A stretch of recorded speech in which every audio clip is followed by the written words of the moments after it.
तो दोस्तों, आज हम लोग पढ़ेंगे उत्तर प्रदेश की स्थापना, उत्तर प्रदेश के सबसे बड़े ज़िले, उत्तर प्रदेश के सबसे छोटे ज़िले, उत्तर प्रदेश की सर्वाधिक जनसंख्या वाला ज़िला, उत्तर प्रदेश का सबसे कम जनसंख्या वाला ज़िला।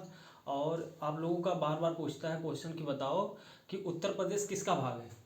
हाँ, किसका भाग है। जैसे कि आप गोंडवाना लैंड सुने हैं ना, अंगारा लैंड सुने हैं ना, उस प्रकार पूछा जाता है। और भारत का भौतिक, उत्तर प्रदेश का भौतिक विभाजन, जैसे कि तराई क्षेत्र, जलोढ़ मृदा वाला क्षेत्र जिसे मध्यवर्ती उच्च भूमि के रूप में जाना जाता है, और दक्षिण का पठारी क्षेत्र के रूप में। इतना हम लोगों को आज पढ़ना है, तो बिना देरी किए हम लोग शुरू करते हैं। सबसे पहले हम लोग देखते हैं कि उत्तर प्रदेश, जो नाम आज पढ़ा है कि उत्तर प्रदेश का उत्तर प्रदेश है, उसके पहले आपने सुना होगा कि कई सारे नाम थे। उत्तर पश्चिम प्रांत, उत्तर पश्चिम आगरा अवध प्रांत, उत्तर पश्चिम संयुक्त प्रांत। उसके बाद आगे चल करके 1950 में इसका नाम क्या हो गया, उत्तर प्रदेश हो गया। तो ये कभी कभी पूछता है कि बताओ उत्तर प्रदेश का प्राचीन नाम क्या हुआ करता था, उत्तर प्रदेश से पहले का नाम क्या क्या था। तो हम लोग देख लेते हैं, ठीक है ना।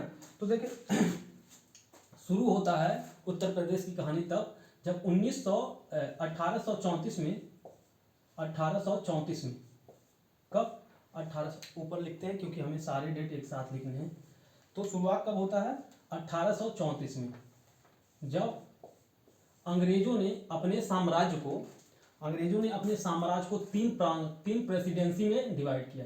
वो तीन प्रेसिडेंसी कौन था, प्रेसिडेंसी मतलब जैसे आज राज्य हुआ करता है, तब उस समय प्रेसिडेंसी हुआ करता था। तो तीन प्रेसिडेंसी में पहला प्रेसिडेंसी था बंगाल प्रेसिडेंसी, ऐसे लिखते हैं, Bombay presidency, Bombay presidency, Bombay presidency. दूसरा मद्रास प्रेसिडेंसी,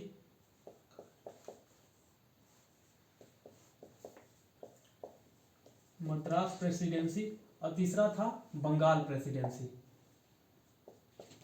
तीसरा कौन था, बंगाल प्रेसिडेंसी, ठीक है ना, बंगाल प्रेसिडेंसी।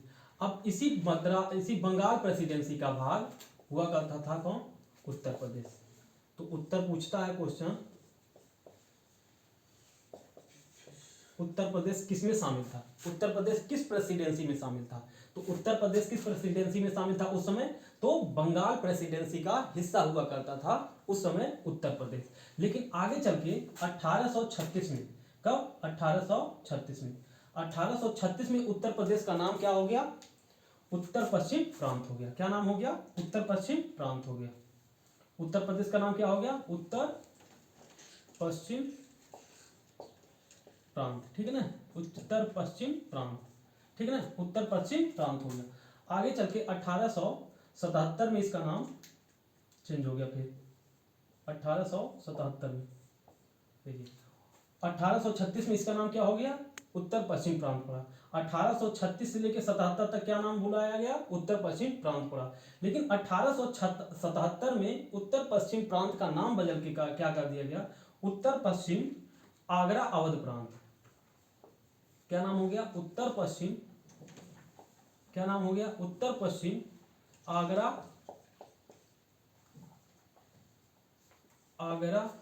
अवध प्रांत हो गया, ठीक है ना, अवध प्रांत हो गया।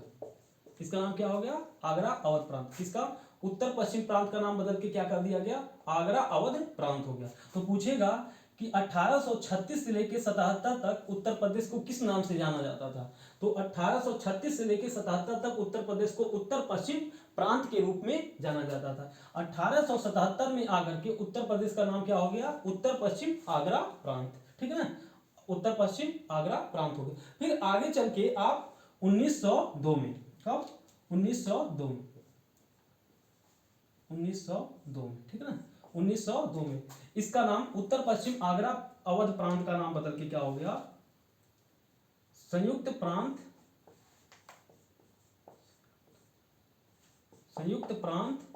संयुक्त आगरा अवध प्रांत। क्या नाम हो गया, संयुक्त आगरा अवध प्रांत, ठीक है ना, अवध प्रांत। तो पूछेगा क्वेश्चन कि बताओ 1877 से लेके 1902 के बीच उत्तर प्रदेश का किस नाम से जाना जाता था। तो किस नाम से, उत्तर पश्चिम आगरा अवध प्रांत के नाम से। आगे चल के 1902 में उत्तर प्रदेश को किस नाम से किस नाम में परिवर्तित कर दिया गया? तो संयुक्त आगरा अवध प्रांत हो गया। क्या नाम हो गया? संयुक्त आगरा अवध प्रांत हो गया। तो पूछेगा कि बताओ उत्तर पश्चिम आगरा अवध प्रांत का नाम बदल के संयुक्त आगरा अवध प्रांत कब किया गया? तो हो जाएगा 1902 में। संयुक्त आगरा अवध प्रांत कब किया गया उत्तर प्रदेश को? तो 1902 में। ऐसे क्वेश्चन पूछेगा। फिर आगे चल के 1937 में, 1937 में कब? 1937 में इसका नाम बदल के संयुक्त आगरा अवध प्रांत का नाम बदल के क्या कर दिया गया? संयुक्त प्रांत कर दिया गया। क्या कर दिया गया? संयुक्त प्रांत कर दिया गया। संयुक्त प्रांत कर दिया गया।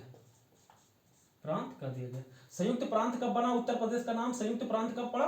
तो 1937 में इसे किस नाम से कर दिया गया? संयुक्त प्रांत के नाम से। संयुक्त आगरा अवध प्रांत का नाम संयुक्त प्रांत कब पड़ा? तो 1937 में। उत्तर पश्चिम आगरा अवध का नाम संयुक्त आगरा अवध प्रांत कब हुआ? तो 1902 में। उत्तर पश्चिम प्रांत का नाम बदल के संयुक्त उत्तर पश्चिम आगरा अवध प्रांत कब हुआ? तो 1877 में। उत्तर पश्चिम प्रांत कब नाम पड़ा? तो 1836 में। संयुक्त प्रांत नाम कब पड़ा? तो 1937 में। संयुक्त आगरा अवध प्रांत कब पड़ा? 1902 में। संयुक्त उत्तर पश्चिम आगरा अवध प्रांत कब पड़ा? तो 1877 में। लेकिन 24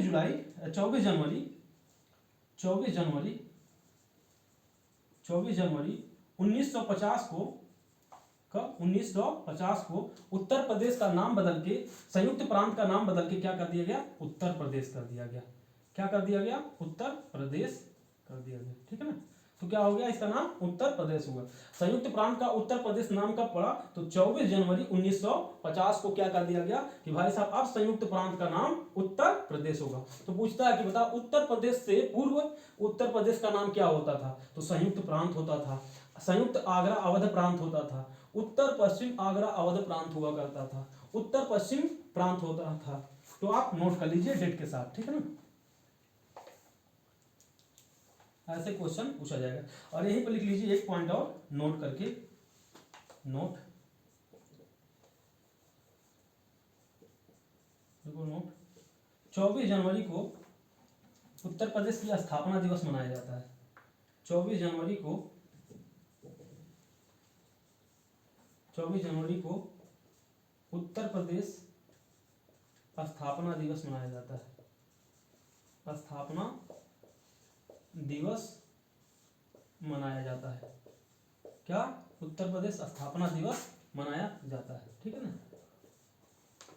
उत्तर प्रदेश की स्थापना दिवस मनाया जाता है। तो ये रहा आपका उत्तर प्रदेश के नाम, जो प्राचीन नाम हुआ करते थे। यहीं पर हम लोग थोड़ा सा बगल में देख लेते हैं उत्तर प्रदेश के राजधानियां। ठीक है ना? उत्तर प्रदेश की राजधानियां कब कब कौन कौन सी राजधानियां हुआ करती थी। ठीक है ना? तो हेडिंग डालिए उत्तर प्रदेश की राजधानियां। ये लिख लिए होंगे। अब लिखो उत्तर प्रदेश की राजधानियां। उत्तर प्रदेश की राजधानियां।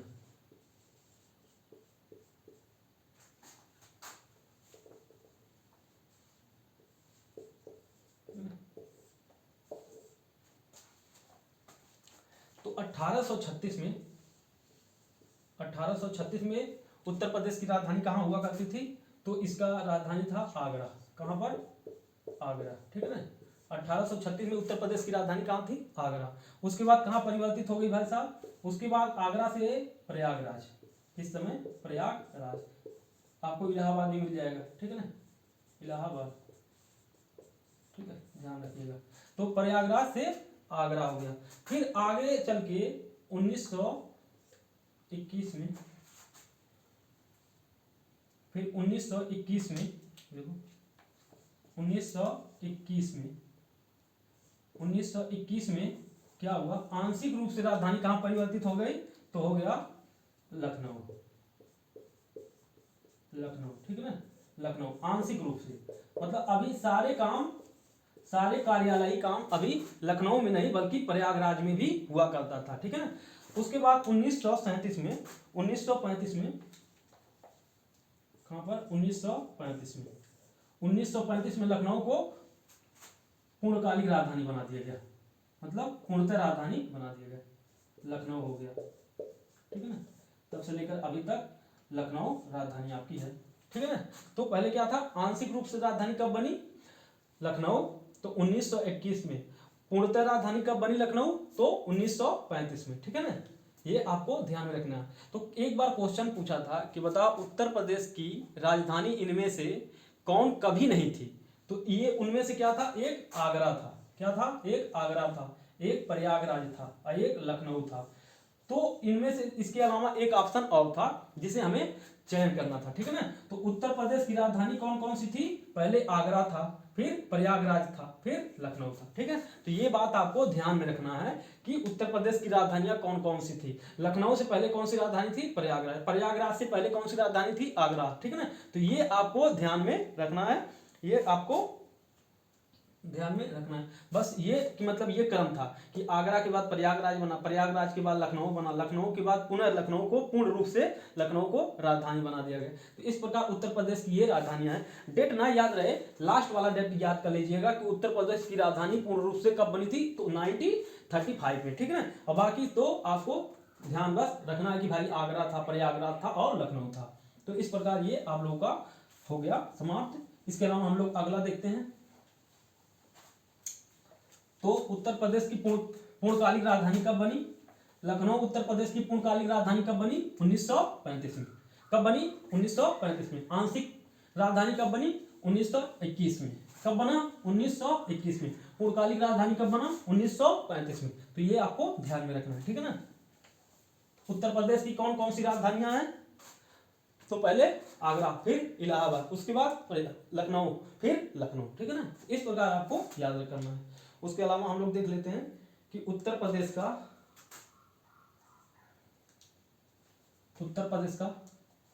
यूपी का क्षेत्रफल देख लेते हैं। उसके बाद एक बार और, हालांकि अगले वीडियो में हमने बताया था लेकिन एक बार और देख लीजिए आप, यूपी का क्षेत्रफल कितना है, यूपी का क्षेत्रफल कितना है, 2,40,928 किलोमीटर स्क्वायर, ठीक है ना। ये है क्षेत्रफल।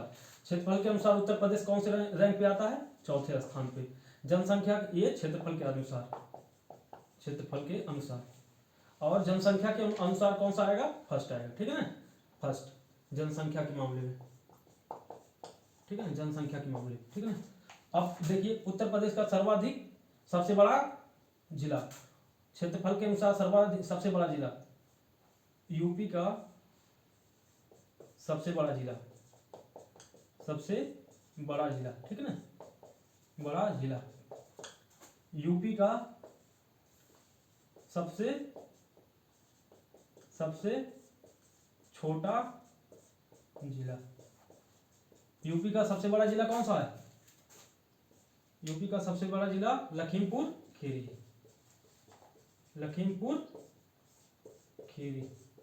ठीक है ना। यूपी का सबसे छोटा जिला हापुड़, क्या है, हापुड़, ठीक है। यूपी का सबसे छोटा जिला हापुड़।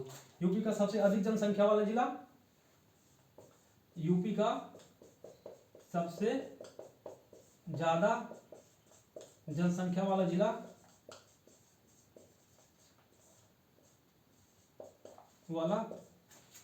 कौन सा है, प्रयागराज। कौन सा है, प्रयागराज। कौन सा है, प्रयागराज, ठीक है ना। कौन सा है, प्रयागराज।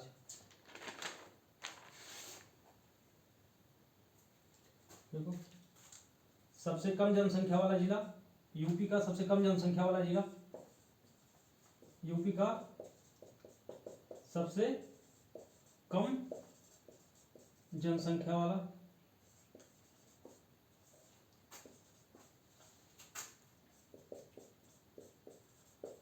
जिला कौन सा है, तो ये हो जाएगा आपका महोबा। कौन सा हो जाएगा, महोबा। कौन सा जिला हो जाएगा, महोबा। तो उत्तर प्रदेश का सबसे बड़ा जिला लखीमपुर खीरी, सबसे छोटा हापुड़, सबसे अधिक जनसंख्या वाला प्रयागराज, सबसे कम जनसंख्या वाला जिला महोबा, सबसे कम जनसंख्या वाला महोबा, सबसे अधिक जनसंख्या वाला जिला प्रयागराज, सबसे बड़ा जिला लखीमपुर खीरी, सबसे छोटा जिला हापुड़, ठीक है ना। और एक और पूछता है आप लोगों से कि सर्वाधिक जिलों के साथ सीमा बनाने वाला जिला, सर्वाधिक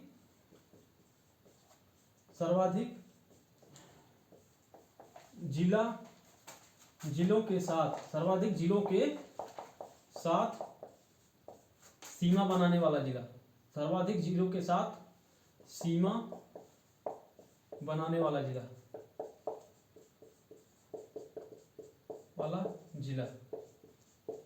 ठीक है ना। तो ये हो जाएगा आपका बदायूं। कौन हो जाएगा? बदायूं। ठीक है ना। सर्वाधिक जिलों के साथ सीमा बनाने वाला जिला कौन सा हो जाएगा? बदायूं। ये इंपॉर्टेंट है। ठीक है ना, ये ध्यान में रखिएगा कि मतलब ये बदायूं जिला है, इसके साथ कई सारे जिले लगे हुए हैं। उस मामले में ये सर्वाधिक जिलों के साथ सीमा साझा करने वाला जिला है। ठीक है ना, बदायूं। सर्वाधिक, सबसे बड़ा जनसंख्या लखीमपुर खीरी, सबसे छोटा जनसंख्या हापुड़। यूपी का सबसे ज्यादा जनसंख्या वाला जिला प्रयागराज, यूपी का सबसे कम जनसंख्या वाला जिला महोबा। ठीक है ना। इस प्रकार ये आपका कुछ इंपॉर्टेंट क्वेश्चन थे, तो ये हो गया। अगला हम लोग देख लेते हैं, कभी कभी पूछ लेता है कि बताओ उत्तर प्रदेश किसका भाग है? गोंडवाना लैंड का भाग है कि अंगारा लैंड का भाग है कि किसका भाग है? ठीक है ना। तो हम लोग ये देख लेते हैं कि ये किसका भाग है। आपने सुना होगा कि प्राचीन काल में, मतलब आज से 2-3 अरब वर्ष पूर्व क्या हुआ करता था कि जब पृथ्वी थी, पृथ्वी एक गोल संरचना थी। क्या थी? पृथ्वी एक गोल संरचना थी। ऐसा माना जाता था कि ये पृथ्वी एक गोल संरचना थी, एक चट्टानी भाग हुआ करता था। जब मानव विकास नहीं हुआ था, पूरी पृथ्वी एकदम कैसी थी? एकदम मान लीजिए एकदम ढकता हुआ गोला। और गोला क्या हुआ था? ढकता हुआ मतलब एकदम पिघला हुआ गोला। वो गोला धीरे धीरे ठंडा हुआ। आग का गोला था, आग का गोला के बाद क्या हुआ? वो धीरे धीरे ठंडा हुआ। ठंडा होकर के एक मजबूत चट्टानी क्षेत्र बन गया। क्या बन गया? ये एक मजबूत चट्टान बन गया। तो ऐसा माना जाता था कि ये मजबूत चट्टान के आसपास एक महासागर हुआ करता था। इस चट्टान के एक आसपास एक जल निकाय हुआ करती थी, एक समुद्र हुआ करता था। इसके आसपास क्या हुआ करता था? चारों तरफ महासागर था। इसके चारों तरफ एक महासागर था जो अपने पानी से इसे घेरा हुआ था। तो इस महासागर को कहा गया कि ये भाई साहब क्या है? पैंथालासा। पैंथालासा। ठीक है ना, पैंथालासा। तो क्वेश्चन पूछा था कि पैंथालासा क्या है? तो पैंथालासा क्या है? एक महासागर है। क्या है? महासागर था। महासागर था। ठीक है ना। क्या था? पैंथालासा नामक महासागर था। और ये क्या था? पैंजिया नामक एक द्वीप हुआ करता था। पैंजिया, पैंजिया क्या था? महाद्वीप था। क्या था? पैंजिया महाद्वीप था। पैंजिया क्या था? एक महाद्वीप था। ऐसा माना जाता था कि पैंजिया नामक एक महाद्वीप था। उस महाद्वीप को चारों तरफ से कौन घेरा था? पैंथालासा। पैंथालासा नामक महासागर। ये क्या था? पैंजिया नामक महाद्वीप था और पैंथालासा नामक महासागर। पैंजिया नामक महाद्वीप को चारों तरफ से कौन घेर रखा था? तो पैंथालासा नामक महासागर। ऐसा माना जाता है कि आगे चल के, ऐसा माना जाता है कि आगे चल के जो एक पैंजिया नामक महाद्वीप था, ये 2 टुकड़ों में विभाजित हो गया। कितने टुकड़ों में भाई साहब? 2 टुकड़ों में विभाजित हो गया। कितने टुकड़ों में? 2 टुकड़ों में विभाजित हो गया। जिसे ऊपर वाले को कहा गया अंगारा लैंड, इसे कहा गया अंगारा लैंड। क्या कहा गया? अंगारा लैंड, अंगारा लैंड। और इसे कहा गया गोंडवाना लैंड, गोंडवाना लैंड। ठीक है ना। मतलब ये जो पैंजिया था, ये पैंजिया बीच में दरार पड़ा और दरार पड़ने से ये 2 टुकड़े में टूट गया। ये पैंजिया नामक जो महाद्वीप था, इस महाद्वीप में दरार पड़ा और दरार पड़ने से 2 टुकड़े में विभाजित हुआ। ऊपर वाले टुकड़े को क्या नाम दिया गया? कहा गया ये अंगारा लैंड है। और बीच वाले टुकड़े को क्या नाम दिया गया? कि ये गोंडवाना लैंड है। भाई साहब क्या हो गया? गोंडवाना। अब बताओ भाई साहब, चारों तरफ इसके क्या था? समुद्र था। क्या था? चारों तरफ समुद्र था। कौन सा समुद्र? पैंथालासा नामक महासागर था। अब अगर पैंथालासा नामक महासागर था, अगर ये 2 टुकड़ों में विभाजित होगा, तो बताओ भाई साहब, इसका पानी इन दोनों के बीच में जाएगा कि नहीं? अगर ये टुकड़ा टूट के अलग होता है तो जाहिर सी बात है अगल बगल का जो महासागर था उसका पानी क्या होगा? इनके बीच में चला जाएगा, इनके बीच में चला जाएगा। जिसे किस नाम से जाना गया? जिसे कहा गया ये तेथिस महासागर था, हो गया। जिसका क्या नाम पड़ा? तेथिस महासागर। क्या नाम पड़ा? तेथिस महासागर पड़ा। क्या नाम पड़ा भाई साहब? जिसे कहा गया कि ये क्या है? तेथिस महासागर। क्या नाम पड़ा? तेथिस महासागर, तेथिस महासागर। ठीक है ना। तेथिस महासागर कैसे बना? पैंजिया था, पैंजिया का 2 टुकड़ा हुआ, 2 टुकड़ा बना तो अगल बगल चारों तरफ से पानी घेर रखा था। जैसे ही टुकड़ा बना, बीच में जगह बनी, वैसे क्या आ गया? बीच में पानी। जो बीच में पानी आया तो इससे एक और महासागर का निर्माण हुआ, जिसे किस नाम से जाना गया? कि ये तेथिस महासागर है भाई साहब। आगे चल के अंगारा लैंड और गोंडवाना लैंड का फिर से कई टुकड़ों में विभाजित हुआ। कई टुकड़ों में फिर से विभाजित हुए भाई साहब, कई कई टुकड़ों में विभाजित हुए, ठीक है ना। अंगारा लैंड जो टूटा, अंगारा लैंड जो टूटा वो भाई साहब कई टुकड़ों में टूटा।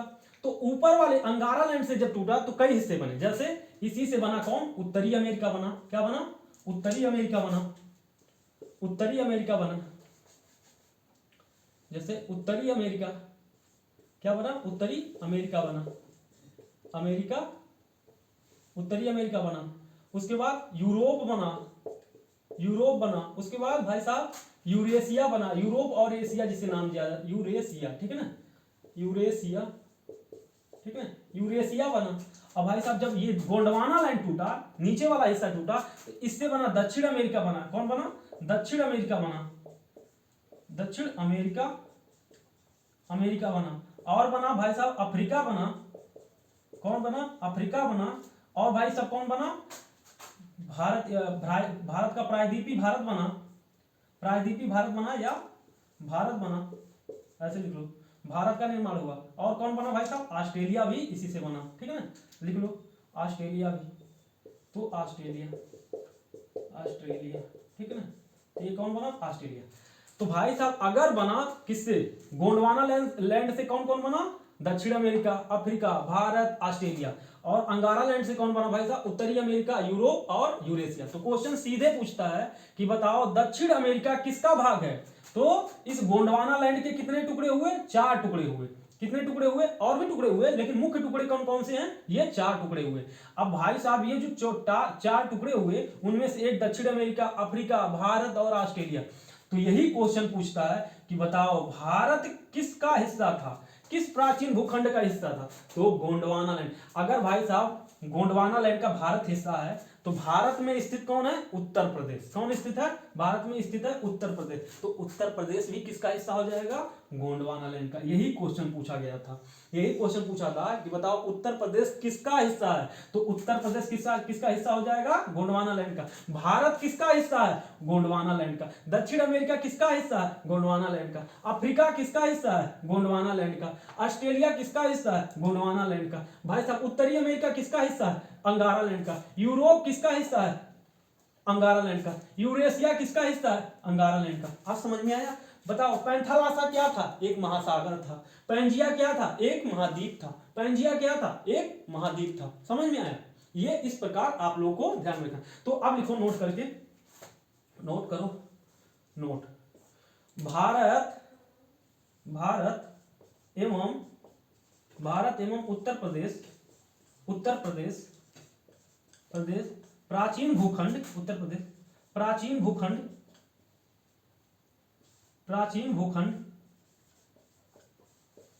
भूखंड गोंडवाना लैंड के भाग है। गोंडवाना लैंड का, ठीक है ना, गोंडवाना लैंड का भाग है, ठीक है ना। कहीं कहीं आपको प्रायद्वीपीय भारत ही मिलेगा केवल, ठीक है ना, केवल मिलेगा क्या, प्रायद्वीपीय भारत। जो ये नीचे वाला हिस्सा है उसी का निर्माण इससे हुआ है, गोंडवाना लैंड से। तो कोई बात नहीं, उतना क्वेश्चन आपको ध्यान में रख लेना कि सीधे सीधे। तो भारत एवं उत्तर प्रदेश किसका भाग है, गोंडवाना लैंड का। तो ये आप लोगों का इतना हो गया, नोट कर लीजिए आप लोग इसे।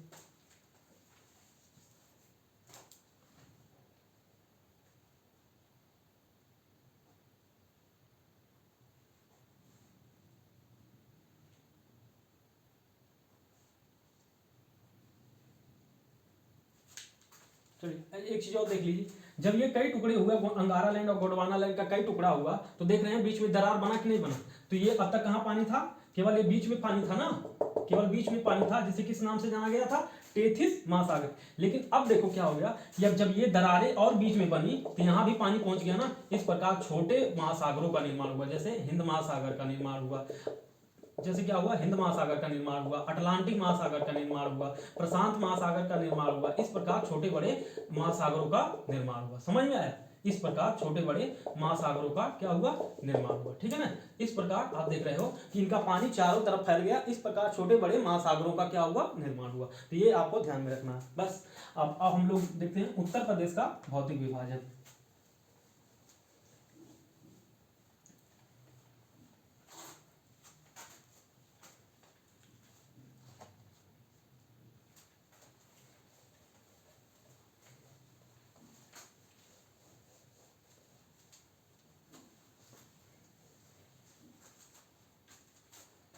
देखो उत्तर प्रदेश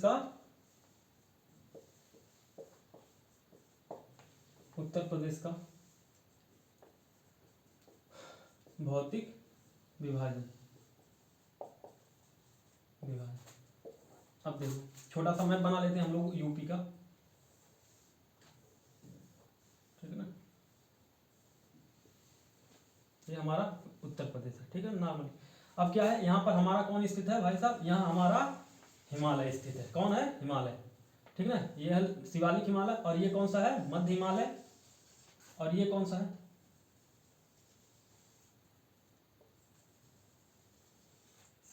और ये कौन सा है हमारा बृहद हिमालय, ठीक है ना। ये हमारा बृहद हिमालय कौन है, ये बृहद हिमालय, बृहद हिमालय। ये कौन है, मध्य हिमालय, और ये कौन है, शिवालिक हिमालय। कौन है, शिवालिक हिमालय। शिवालिक हिमालय से सटा हुआ कौन सा है, सहारनपुर से लगा है, सहारनपुर से लगा है कहाँ तक, महाराजगंज तक, ठीक है ना। ये जिले हमारे सटे हुए, महाराजगंज, रामपुर, बरेली, लखीमपुर खीरी, महराइच, श्रावस्ती, ये सब जिले हैं। जैसे देखो आपका कितने जिले हैं, इधर से लेके सहारनपुर से लगा है कहाँ तक, महाराजगंज। जैसे सहारनपुर हो गया, मुजफ्फरनगर हो गया, बिजनौर हो गया, बिजनौर के बाद मुरादाबाद हो गया, मुरादाबाद के बाद रामपुर, बरेली, पीलीभीत, लखीमपुर खीरी, बहराइच, श्रावस्ती, श्रावस्ती के बाद बलरामपुर, बलरामपुर के बाद महाराजगंज, महाराजगंज के बाद ये सिद्धार्थनगर, सिद्धार्थनगर के बाद महाराजगंज। इस प्रकार आपके जिले क्या हुए हैं, सटे हुए हैं किससे, शिवालिक हिमालय से। किसके साथ, शिवालिक हिमालय के साथ, ठीक है ना। अब शिवालिक हिमालय के साथ सटे हुए हैं तो होता है, तो इस वाले क्षेत्र को किस नाम से जाना जाता है भाई साहब, ये वाला जो लाल वाला क्षेत्र हम बनाए, ये कहलाता है तराई एवं भाबर प्रदेश। क्या कहलाता है, तराई एवं भाबर प्रदेश। इस प्रकार पहला विभाजन क्या हो गया, उत्तर प्रदेश का भौतिक विभाजन। उत्तर प्रदेश का, तो उत्तर का देखो, उत्तर का तराई एवं भाबर प्रदेश, भाबर प्रदेश क्या कहलाया, भाबर प्रदेश, ठीक ना। उत्तर का तराई एवं भाबर प्रदेश हो गया, ठीक है। दूसरा, अब भाई साहब यहाँ से जो हिमालय से नदी निकलती है, क्या, हिमालय से जो नदी निकली है भाई साहब, हिमालय से जो नदियां निकलती हैं, जैसे गंगा, यमुना तथा इनकी सहायक नदियां तथा प्रायद्वीपीय भारत से आने वाली नदियां क्या करती हैं, प्रायद्वीपीय भारत से आने वाली नदियां इस क्षेत्र में बीच वाले क्षेत्र में क्या बनाती हैं, मैदान का निर्माण करती हैं। गंगा, यमुना का तथा इनकी सहायक नदियों का जो मैदान का निर्माण करती हैं, ये बीच वाला क्षेत्र। तो लिखो दूसरा वाला क्या हो जाएगा, गंगा, यमुना तथा उनकी सहायक नदियों का मैदानी क्षेत्र। गंगा, यमुना तथा उनकी सहायक नदियां, उनकी सहायक नदियों द्वारा निर्मित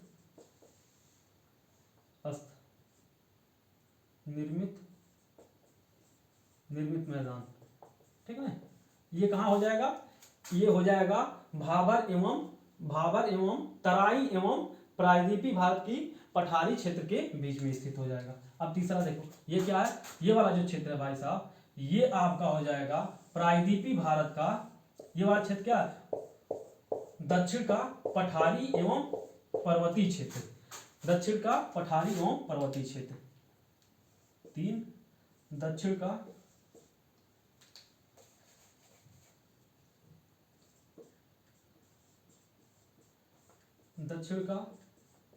पठारी एवं पर्वतीय क्षेत्र क्या हो जाएगा, दक्षिण का पठारी एवं पर्वतीय क्षेत्र, ठीक है ना। इस प्रकार पूरे उत्तर प्रदेश को कितने भौतिक विभाजन में बांटा गया, 3। कितने, 3। तो पहला क्या हो गया, उत्तर का तराई एवं भाबर प्रदेश, और दूसरा मध्य गंगा, यमुना तथा उनकी सहायक नदियों द्वारा निर्मित मैदान, और तीसरा दक्षिण का पठारी एवं पर्वतीय क्षेत्र, जिसके अंतर्गत क्या होता है, आप पढ़ते हो, पहला बुंदेलखंड का पठार, क्या पढ़ते हो, बुंदेलखंड का पठार, पहला बुंदेलखंड का पठार, दूसरा बघेलखंड का पठार, बघेलखंड का पठार, ठीक है ना। तो ये दोनों चीज आपके आ जाते हैं, ठीक है ना। ये लाल मृदा वाला क्षेत्र है, ठीक है, आग्नेय चट्टानों से निर्मित। तो इस प्रकार उत्तर प्रदेश का भौतिक विभाजन कितने वर्गों में, 3 वर्गों में। तो हम लोग एक एक करके देख लेते हैं इन सबों को, ठीक है ना। मिटा देते हैं एक एक करके।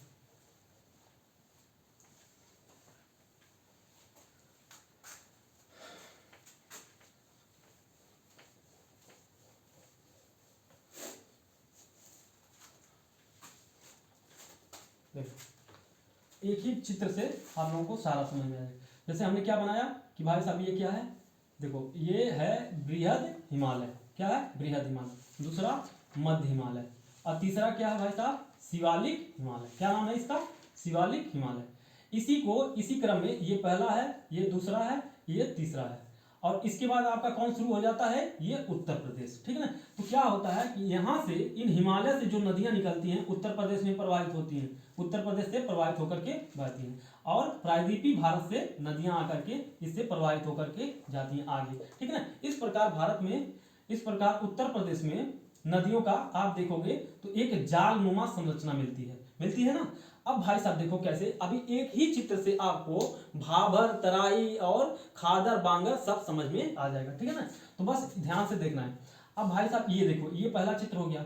अगर इसी चित्र को हम इस रूप में बनाएं, इस रूप में, जैसे मान लीजिए ये बृहद हिमालय पहला, ये बृहद हिमालय है, मान लीजिए ये सामने से हो गया, और ये क्या हो गया शिवालिक हिमालय, मध्य हिमालय, और इसके बाद शिवालिक हिमालय, और इसके बाद ये उत्तर प्रदेश का तराई और मैदानी क्षेत्र है। ठीक है ना। ये सामने, बस जो ये वाला था हमने उल्ट दिया। ठीक है ना, इस प्रकार बना दिया, तो कोई दिक्कत आप लोगों को नहीं होना चाहिए। तो अब हम लोग इसे समझते हैं, इसी को बड़ा रूप में बना करके एक ही चित्र से हम लोग समझते हैं। तो क्या है, ये है हमारा बृहद हिमालय, और ये क्या है मध्य हिमालय, और ये कौन है शिवालिक हिमालय। अब देखो जब शिवालिक हिमालय से नदियां निकलती हैं, देखो क्या होता है, कोई भी चट्टान अगर है तो उसकी एक विशेषता होती है अपक्षय और अपर्दन की। क्या, अपक्षय और अपर्दन की, क्या अपक्षय एवं अपर्दन की, कौन सी, अपर्दन की। ठीक है, दो क्रिया होती है किसी भी चीज को, अपक्षय अपर्दन। अपक्षय का मतलब है कि कोई चीज उसके साथ रासायनिक क्रिया हो, उसके साथ भौतिक क्रिया हो, उसके साथ और भी कोई क्रिया होती है, अगर वो क्रिया वहीं पर होती है, टूटन फूटन की क्रिया होती है, तो अपक्षय है। जैसे देखो मान लीजिए ये पहाड़ है, क्या है, ये पहाड़ है, ये पहाड़ पे क्या आ रही है, सूर्य की किरण आ रही है, क्या आ रही है, सूर्य की किरण। तो कोई भी सूर्य की किरण आएगी तो इसका तापमान, इस पहाड़ का तापमान क्या होगा, टेम्परेचर बढ़ेगा। क्या होगा, टेम्परेचर बढ़ेगा। तो आपने सुना होगा कि जब किसी भी चीज का तापमान बढ़ता है, जब किसी भी चीज का तापमान बढ़ता है तो क्या होता है, फैलाव होता है। क्या होता है, फैलाव। तो भाई साहब तापमान बढ़ा, तापमान इस पर्वत का बढ़ा, इसमें क्या होगा, फैलाव होगा। लेकिन बताओ क्या हमेशा तापमान बढ़ेगा, नहीं, दिन में तापमान बढ़ेगा और रात में तापमान घट जाएगा, ठंडी में तापमान घटेगा, गर्मी में तापमान बढ़ जाएगा। इस वजह से बार बार तापमान का बढ़ना घटना क्या कहलाता है, इसमें फैलाव होगा, सिकुड़ाव होगा, फैलाव होगा, सिकुड़ाव होगा। है तो चट्टान, अब चट्टान है, फैलाव और सिकुड़ाव होगा, तो ये क्या कहला है भाई, क्या होगी इसमें, अब भाई साहब बार बार फैलाव सिकुड़ाव होगा तो इस पहाड़ में चटकन क्रिया होगी, चटक जाएगा, दरारें बन जाएंगी, फिर बाद में वर्षा होगी तो उसका पानी उसमें जाएगा, काई बनेगा, शैवाल बनेगा, उसकी जड़ें नीचे तक जाएंगी और चटकेगा। इस प्रकार भाई साहब इस पहाड़ में टूटन फूटन की क्रिया होने लगेगी। कौन सी क्रिया, टूटन फूटन की क्रिया होगी। अब फिर भाई साहब यहाँ से जो चट्टान टूट टूट के गिरेगा भाई साहब, वो कहाँ गिरेगा, यही आसी पास तो गिरेगा ना। अब ये चट्टान आसी पास तो गिरेगा, और कम, पहला नंबर। और दूसरा, अगर कोई नदी यहां से आ रही है तो वो भी तो अपने साथ छोटे बड़े चट्टानों को तोड़ते फूटते लेकर के आएगी। अब बड़ा चट्टान है तो नीचे ही ला करके गिराएगी ना, ये क्या कहलाएगा, अपक्षय कहलाता है। क्या कहलाएगा, अपक्षय कहलाएगा भाई साहब। वहीं पर टूट फूट के वहीं नजदीक में ही गिर जाना क्या कहलाएगा, अपक्षय कहलाएगा। ठीक है ना। अगर अपर्दन क्या होता है, जैसे वायु द्वारा किसी चीज को धक्का मार के दूर तक ले जाकर के छोड़ देना, नदी द्वारा किसी जमीन के हिस्से को काट के उसकी मिट्टी को दूर ले जाकर के विक्षेपित कर देना, वो क्या कहलाता है, अपर्दन। अपर्दन में कौन सी क्रिया, गतिक क्रिया शामिल हो जाती है। क्या क्रिया हो जाती है, गतिक क्रिया शामिल हो जाती है। तो अपक्षय और अपर्दन दो चीज समझ में आ गया। ठीक है ना। तो क्योंकि इसी का इस्तेमाल करना है, अब अपक्षय अपर्दन हो गया तो भाई साहब नदी आ रही है ना, ऐसे ऐसे करके, अब नदी आ रही है तो अपने साथ क्या लेकर आएगी, पहला नंबर तो ये अपने साथ छोटे बड़े पत्थरों को लाती है, और दूसरा यहाँ पर अपक्षय अपर्दन की क्रिया भी काम हो रहा है, तो यहाँ पर छोटे बड़े पत्थर मिल जाएंगे। क्या हो जाएंगे, छोटे बड़े पत्थर का क्षेत्र निर्माण हो जाएगा। अब बताओ कोई भी चीज अगर बहुत बड़े बड़े छोटे बड़े पत्थरों का निर्माण हो जाता है तो बताओ भाई साहब ये दोनों क्या करेगी, अपने आसपास छोटे बड़े पत्थरों का क्षेत्र विस्थापित कर देगी। ये मिटा देते हैं, छोटे बड़े पत्थरों का क्षेत्र विस्थापित। तो बताओ भाई साहब, अगर छोटे बड़े पत्थरों का निर्माण यहां हो गया, ये क्षेत्र छोटे बड़े पत्थरों का, तो एक खासियत बताओ, नदी अगर बहुत बड़े पत्थर हैं, इतने आप देखे होंगे नदियों के किनारे इतने इतने बड़े पत्थर गिरे रहते हैं, इतने इतने बड़े पत्थर गिरे रहते हैं, मतलब छोटे बहुत बड़े बड़े, जो पहाड़ों की एकदम तलहटी में आप देखे होंगे बड़े बड़े पत्थर, जैसे आप नेपाल घूमने जाते हो ना तो देखते होंगे कि बड़े बड़े पत्थर वहां पर भाई साहब गिरे पड़े रहते हैं एकदम तलहटी में। लेकिन क्या ये पत्थर नदी द्वारा क्या दूर तक ले जाया जा सकता है? नहीं, केवल कहां, पहाड़ों के सटे हुए क्षेत्रों में ये मिलेंगे। तो इसी वजह से ये जो क्षेत्र बनता है इसे किस नाम से जाना जाता है? भाबर प्रदेश के नाम से। किस नाम से? भाबर प्रदेश के नाम से। तो भाबर प्रदेश कैसा प्रदेश है? छोटे बड़े पत्थरों का क्षेत्र होता है। किसका क्षेत्र होता है? छोटे बड़े पत्थरों का क्षेत्र। अब एक बात बताइए, यहां पर नदियां क्या हो जाती हैं? विलुप्त हो जाती हैं। क्यों? क्योंकि अब बताओ भाई साहब, एक दो डब्बा ले लो, एक डब्बा ये है और एक डब्बा, इसमें छोटे बड़े पत्थर भर दो, इसमें क्या कर दो? छोटे बड़े पत्थर भर दो। अब छोटे बड़े अगर पत्थर भर देते हो भाई साहब, तो इसमें अगर पानी डालते हो, इसमें अगर पानी डालते हो तो यहां से छेद कर दो, यहां से और यहां से भी छेद कर दो। अगर भाई साहब इसमें पानी डालोगे तो इसमें पानी सब निकलेगा लेकिन पता नहीं चलेगा इसमें, लेकिन अगर इसमें पानी डालते हो तो इसमें प्रवाह पता चलेगा क्योंकि ये खाली है। ठीक उसी प्रकार जब यहां पर नदियां आती हैं तो क्या हो जाती हैं? नदियां भाबर प्रदेश में विलुप्त हो जाती है। क्या हो जाती हैं? विलुप्त हो जाती हैं। क्यों विलुप्त हो जाती है? क्योंकि पानी तो बहता है लेकिन इन पत्थरों के नीचे नीचे बहता है, इसे ऊपर से दिखाई नहीं देता कि पानी बह रहा है कि नहीं बह रहा, लेकिन नीचे नीचे क्या होता है? गति होता है। इस वजह से ऊपर से दिखाई नहीं देता, इस वजह से कह देते हैं कि भाई साहब यहाँ तो नदियां विलुप्त हो गई। तो क्वेश्चन पूछा था कि बताओ किस प्रदेश में नदियां विलुप्त हो जाती हैं? तो किस प्रदेश में? तो भाबर प्रदेश में नदियां क्या हो जाती हैं? विलुप्त हो जाती हैं। फिर भाई साहब क्या ये कंकड़ पत्थर दूर तक ले जाया जा सकता है? इतना बड़े बड़े पत्थर क्या नदी धक्का मार के ले जा सकती है? नहीं। तो जहां तक ले जाती है उसके बाद एक क्षेत्र के बाद ये खत्म हो जाती है। तो फिर से भाई साहब जब ये क्षेत्र खत्म हो जाएगा ये बड़े बड़े पत्थरों वाला, तो पानी फिर से पानी सतह पर आ जाता है। फिर से पानी क्या आ जाता है? सतह पर आ जाता है भाई साहब। कहां पर? एकदम जमीन पर फिर से आ जाती है। तो जहां पर पानी पुनः वापस आता है उस क्षेत्र को क्या कहते हैं? इस क्षेत्र को कहते हैं तराई। क्या कहते हैं? तराई क्षेत्र। ठीक है, इस क्षेत्र को क्या कहते हैं? तराई का क्षेत्र कहते हैं। ठीक है ना, ये क्षेत्र क्या कहलाता है? तराई का क्षेत्र कहलाता है। ठीक है ना, ये क्षेत्र क्या कहलाता है? तराई का क्षेत्र कहलाता है। भाई साहब अब तराई का क्षेत्र हो गया, तराई का क्षेत्र हो गया। अब यहां से क्या होगा भाई साहब? नदी बनना शुरू हो गया। अब यहां से नदी अपना पानी अब नदी का रूप धारण कर लेती है। अब क्या? एक मुख्य नदी के रूप में पानी बहने लगता है। क्या होता है? एक मुख्य नदी के रूप में पानी आगे बहने लगता है। अब यह नदी तराई के आगे अब एक नदी की धारा के रूप में आगे बहने लगता है। लेकिन एक चीज आप ध्यान दीजिए, कभी कभी क्या होता है, कभी कभी क्या होता है कि किसी साल मानसून बहुत बढ़िया आ गया, अब खूब वर्षा हुई, खूब वर्षा हुई, तो मान लीजिए नदी कहां तक थी? यहां तक थी, नदी का बेसिन यहां तक था। तो कभी कभी क्या होता है, पानी इतना ज्यादा आ गया कि भाई साहब ये पानी जो था, नदी का पानी जो था, ये कहां तक बह गया? यहां तक चला आया। जैसे मान लीजिए 1998 का बाढ़ आ गया। क्या आ गया? 1998 की बाढ़ आ गई। तो भाई साहब कहां तक पानी चला गया? इस क्षेत्र तक। मतलब मान लीजिए ये 50 किलोमीटर तक है, 50 किलोमीटर, 50 किलोमीटर, 50 किलोमीटर की दूरी तक चला गया। मतलब पानी बाढ़ कहां तक चला गया? 50 किलोमीटर फैल गया। इसका इस नदी का पानी कहां तक फैल गया? 50 किलोमीटर तक फैल गया भाई साहब। कहां तक? 50 किलोमीटर तक फैल गया। कहां तक? 50 किलोमीटर तक।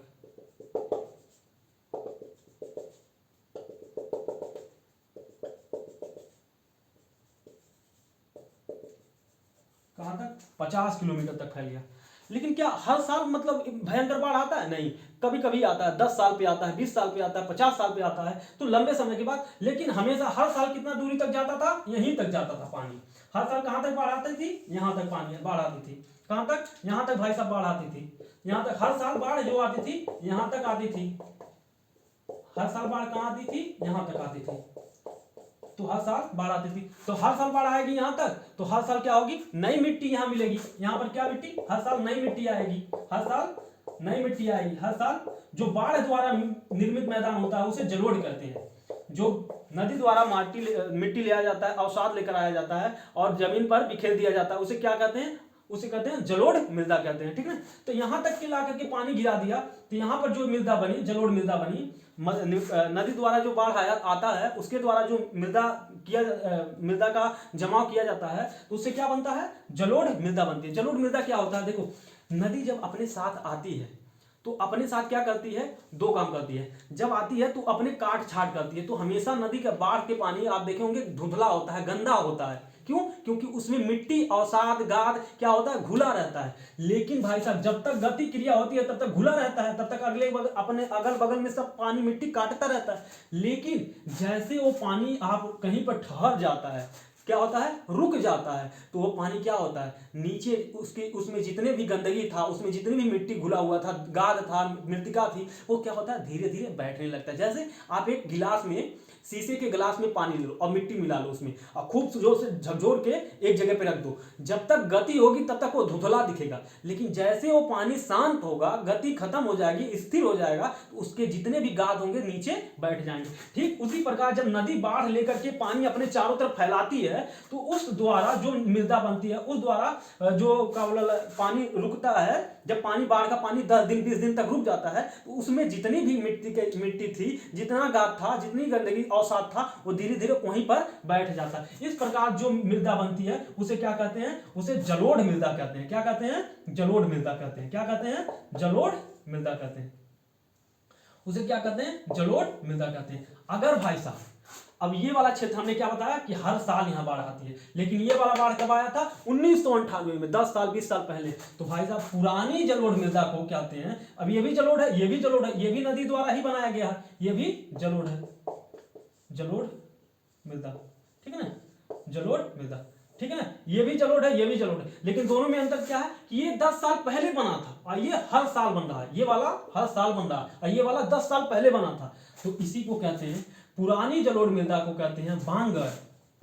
क्या कहते हैं? पुरानी जलोढ़ मृदा को कहते हैं भांगर और नई जलोढ़ मृदा को कहते हैं खादर। क्या कहते हैं? खादर। पुरानी, नई जलोढ़ मृदा को जो हर साल नए रूप में पाई जाती हो उसे कहते हैं खादर, और जो पुरानी जलोढ़ मृदा थी उसे कहते हैं भांगर। तो इस प्रकार हमारे 4 क्षेत्र मिल गए। इस प्रकार इन्हीं दोनों के द्वारा हमारे क्या बना है?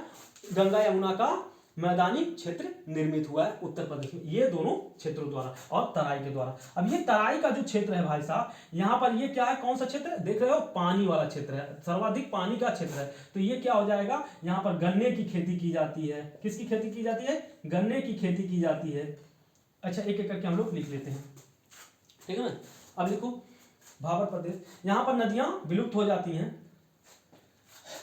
ये बना लो। उसके बाद हम लोग एक एक करके लिख लेते हैं, ठीक है? तो यहां पर थोड़ा सा मिटाते हैं हम लोग ये वाला हिस्सा। अब लिखते हैं एक एक करके लिखते हैं। पहले, सबसे पहले भाबर प्रदेश, ठीक है? भाबर, यह तराई के, यह तराई या हिमालय के दक्षिण में फैला हुआ एक पतली पट्टी के रूप में फैला हुआ क्षेत्र है, ठीक है? हिमालय या शिवालिक के दक्षिण में फैला हुआ। दूसरा लिखो, दूसरा पॉइंट, यह कंकड़ पत्थर या छोटे बड़े कंकड़ पत्थर से निर्मित है। किससे निर्मित है? छोटे बड़े कंकड़ पत्थर से निर्मित है। यहाँ पर नदियां विलुप्त हो जाती हैं,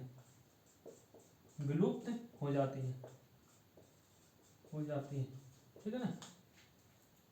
ये हो गया आपका पॉइंट, नोट कर लीजिए। उसके बाद हम लोग देखते हैं तराई का क्षेत्र।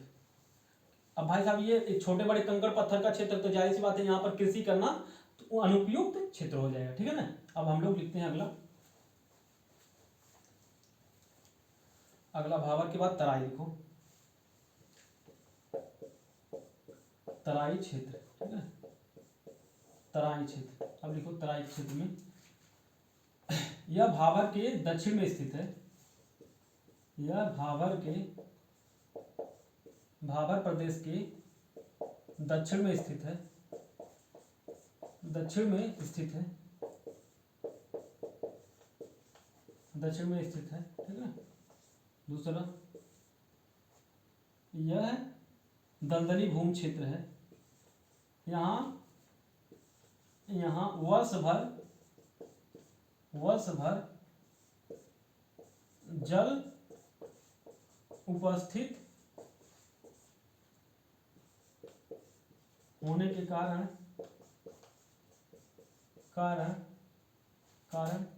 दलदल भूमि का निर्माण होता है, दलदली भूमि का निर्माण होता है।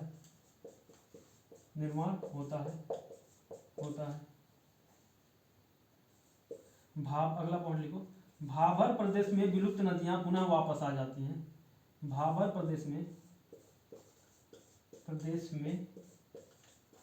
विलुप्त नदियां पुनः सतह पर वापस आ जाती हैं, पुनः सतह पर वापस आ जाती हैं, ठीक है ना। भाबर प्रदेश में जो नदी यहाँ विलुप्त हुई थी वह कहाँ निकल रही है, तराई क्षेत्र में। देखो, यह क्षेत्र गन्ना धान जैसी फसल के लिए काफी उपजाऊ होती है, गन्ना धान के लिए काफी उपजाऊ होती है, के लिए उपयुक्त होती है, जैसी फसल के लिए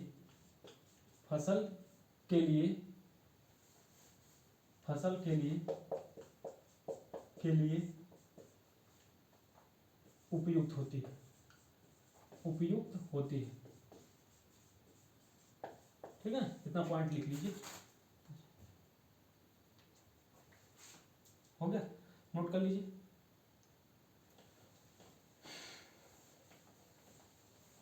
अगला पॉइंट क्या है हम लोग का, पहले लिखो जलोढ़ मृदा, जलोढ़ मृदा क्या होता है, नदी के बाढ़ द्वारा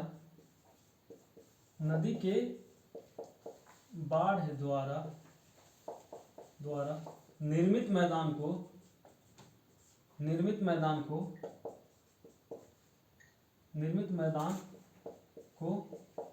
जलोढ़ मृदा कहते हैं,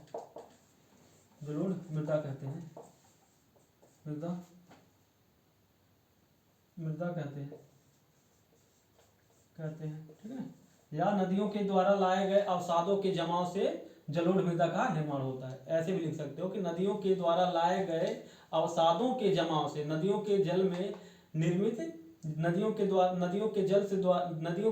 बाढ़ के जल द्वारा निर्मित मैदान को क्या कहते हैं, जलोढ़ मृदा। या नदियों के द्वारा लाए गए अवसादों के जमाव से क्या होता है, जलोढ़ मृदा का निर्माण क्या होता है। अब देखो, जलोढ़ मृदा भी दो प्रकार की होती है, ठीक है ना। कौन सी प्रकार की, कौन सी होगी, एक पुरानी जलोढ़ मृदा, इसे लिखो पुरानी जलोढ़ मृदा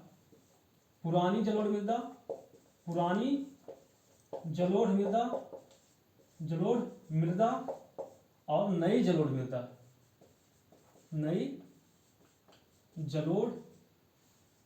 मृदा, ठीक है ना। देखो, दो मृदा हो गई, जलोढ़ मृदा में भी दो मृदा, एक पुरानी जलोढ़ मृदा, एक नई जलोढ़ मृदा। पुरानी जलोढ़ मृदा को क्या कहते हैं, बांगर कहते हैं, पुरानी जलोढ़ मृदा को बांगर कहते हैं, और नई जलोढ़ मृदा को खादर कहते हैं, ठीक है। खादर, देखो ये दोनों ही क्षेत्र गेहूं के लिए बहुत ज्यादा उपयोगी होते हैं, ठीक है ना। तो खादर और बांगर गेहूं अन्य फसलों जैसे गेहूं हो गया, मक्का हो गया, और तिल हो गया, आपका उड़द हो गया, आपका सरसों हो गया, इन सब फसलों के लिए काफी उपयुक्त ये मिट्टी होती है, काफी उपजाऊ मिट्टी होती है, ठीक है ना। तो उत्तर प्रदेश में जलोढ़ मृदा का विस्तार सर्वाधिक है, ठीक है ना, ये भी आप ध्यान में रखिएगा। तो ये आपका हो गया आपका भौतिक विभाजन। उत्तर प्रदेश का भौतिक विभाजन। आज के लिए बस इतना ही। अगला टॉपिक आप लोगों का होगा हमारे ख्याल से उत्तर प्रदेश की जलवायु। बाकी आप लोगों को कोई संशय हो तो आप लोग क्वेश्चन पूछ सकते हैं, ठीक है ना। धन्यवाद दोस्तों, आज के लिए बस इतना ही।